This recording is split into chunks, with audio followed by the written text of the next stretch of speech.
دراصل گاڑی لیٹ ہو گئی تھی نا. ویسے نکاح خواہ صاحب تھوڑی دیر مزید ٹھہر جاتے تو اچھا تھا. چیچک زدہ شخص بولا. بھائی زمان صاحب، اب دن نکلنے میں دیری کتنی رہ گئی ہے. آپ کل کسی وقت کا ٹائم رکھ لیں اور ہمیں فون پر اطلاع کر دیجیے گا، ہم حاضر ہو جائیں گے. ارے صاحب، ہم بھی لڑکے لڑکیوں والے ہیں، خیر کے کام میں ضرور شریک ہونا چاہیے. اور پھر شرع نے اس کی اجازت دے رکھی کہ لڑکی کو دلہا پسند کا ہونا چاہیے. خدا حافظ. ندیم بھی وہیں پہ کھڑا ہے، ساری باتیں سن رہا تھا. جب تینوں آدمی چلے گئے تو ندیم نے مضطرب ہو کر کہا، یار زمان بھائی، اب کیا کریں؟ میں نے تو سوچ رکھا تھا کہ آج نکاح ہو جائے گا تو کل 9-10 بجے کی گاڑی سے کراچی نکل جائیں گے تاکہ راتوں رات لاہور پہنچ جائیں. زمان نے اپنے آپ کو ایک بیکار بوجھ کی طرح صوفے پر گرا دیا. جیب سے سگریٹ کا پیکٹ نکال کر سگریٹ سلگایا اور بولا، یار ندیم، میں تم سے بے حد شرمسار ہوں. میں تو سوچ رہا ہوں کہ بھابھی نجمی کے سامنے کیا منہ لے کر جاؤں گا. وہ میرے بارے میں کیا سوچے گی کہ ندیم جس دوست کی اتنی تعریفیں کر رہا تھا، اتنے مان کے ساتھ اسے یہاں لایا، وہ ایک نکاح خواہ تک کو بھی نہ بٹھا سکا. ندیم بھی سخت پریشان اور مایوسی کے عالم میں تھا. زمان نے اپنی پریشان خیالی سے گھبرا کر تازہ سلگایا ہوا سگریٹ راگدان میں مسل ڈالا اور اٹھ کر ٹہلنے لگا. پھر اپنے آپ بولنے لگا، میں نے بڑی مشکل سے ایک نکاح خواہ صاحب کو راضی کیا تھا. تمہیں شاید معلوم نہیں، اگرچہ یہ بے حد ناجائز نہیں، مگر پھر بھی آج کل کے حالات ایسے ہیں نا کہ ہر کوئی بہت محتاط ہو گیا ہے. یہ تینوں آدمی بھی شہر کے معززین میں سے تھے. یہ بھی میرے کہنے پر نکاح نامے پہ دستخط کرنے آ گئے تھے. خیر، یہ تو کل بھی آ جائیں گے. پھر زمان نے میز کی دراز میں سے سادہ نکاح نامہ نکال کر ندیم کو دکھایا. یہ دیکھو نکاح نامہ، میں نے تو صبح تمہارا فون آتے ہی منگوا کے رکھ لیا تھا. نکاح نامہ ندیم کے ہاتھ میں تھا. وہ اسے حسرت آمیز نگاہوں سے دیکھ رہا تھا. زمان کہنے لگا، اب تو رات سمجھو گزر ہی گئی ہے. ایسا کرتے ہیں، میں صبح 8-9 بجے جا کر خود نکاح خواہ کو لے آؤں گا، پھر سب ٹھیک ہو جائے گا. ندیم بھائی، تمہیں جو کوفت ہوئی ہے اس کے لیے مجھے معاف کر دینا. اب میری سمجھ میں نہیں آ رہا کہ میں بھابھی سے معافی کس طرح مانگوں. تم میری طرف سے معافی مانگ لینا. اب تم جا کر آرام کرو، میں صبح 8 بجے تمہیں جگا دوں گا. بھابھی کے ساتھ والا کمرہ خالی ہے، تم وہاں سو جانا. کیا خیال ہے؟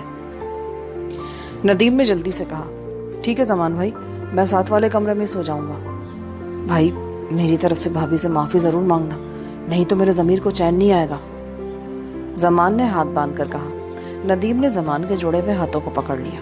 ایسی باتیں نہ کرو زمان بھائی، تم میرے دوست ہو، اور پھر اس میں تمہارا کوئی قصور بھی تو نہیں ہے. میں نجمی کو بھی سمجھا دیتا ہوں، اس کی پریشانی دور ہو جائے گی.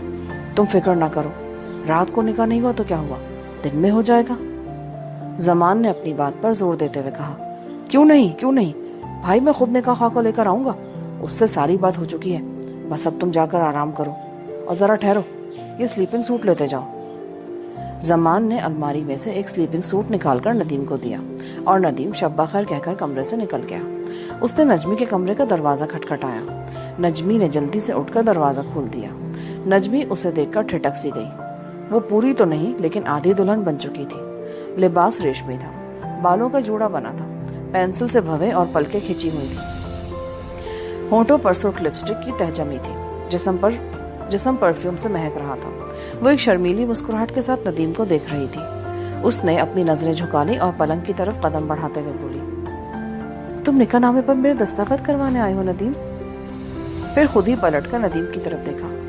کیسی عجیب بات ہے، یہ فرض عام طور پر خاندان کے بزرگ انجام دیتے ہیں. لاؤ، کہاں دستخط کرنے ہیں؟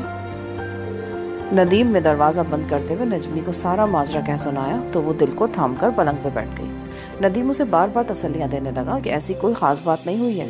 اصل میں رات زیادہ ہو گئی تھی اور نکاح خواہ صاحب انتظار نہ کر سکے، چلے گئے. بیچارے معززین تو ابھی تک ہمارے انتظار میں بیٹھے تھے، اب انہوں نے کل آنے کو کہا ہے. زمان تو اس قدر شرمندہ ہے کہ وہ بار بار کہہ رہا تھا کہ بھابھی جان سے ہاتھ باندھ کر معافی مانگنا. تم فکر مت کرو نجمی، صبح 9 بجے جا کر زمان خود نکاح خواہ کو لے کر آئے گا. اچھا، اب تم تھوڑی دیر آرام کر لو، 3:30 بج رہے ہیں. میں ساتھ والے کمرے میں سو جاتا ہوں. نجمی کی آنکھوں سے آنسو روا تھے جن سے اس کا کاجل بہہ رہا تھا. خدا کے لیے حوصلہ کرو نجمی، یہ تو محض رات زیادہ ہو جانے کی وجہ سے ہوا ہے.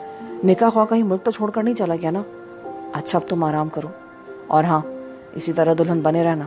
تم بہت خوبصورت لگ رہی ہو. میں صبح آ کر تمہیں لے جاؤں گا. شب بخیر. نجمی آنسو پوچھنے لگی. ندیم نے کمرے سے نکل کر دروازہ بند کیا اور باہر سے آواز لگائی، اندر سے چٹخانی لگا لینا. نجمی نے اٹھ کر چٹخانی لگائی اور پلنگ پر ٹیک لگا کر بیٹھ گئی. پنکھا چل رہا تھا اور اس کی گردش سے کاغذی پھولوں کے صحرے کی لڑیاں لہرا رہی تھی۔ یہ وہ اجلا عروسی تھا جس کا خواب پہ رنگین شرمندہ تعبیر نہ ہو سکتا۔ دوسری طرف ندیم ساتھ والے کمرے میں داخل ہو کر کپڑے تبدیل کرنے لگا۔ اس کمرے میں بھی عام ہوٹل کے کمروں کی طرح پلنگ بچھا تھا، مگر یہ پلنگ سادہ تھا اور اس پر صحرے نہیں سجائے گئے تھے۔ وہ پلنگ پر لیٹ گیا۔ یہاں پر پارٹ 28 کا اختتام ہوتا ہے۔ مزید کہانی سننے کے لیے پارٹ 29 سماعت کریں۔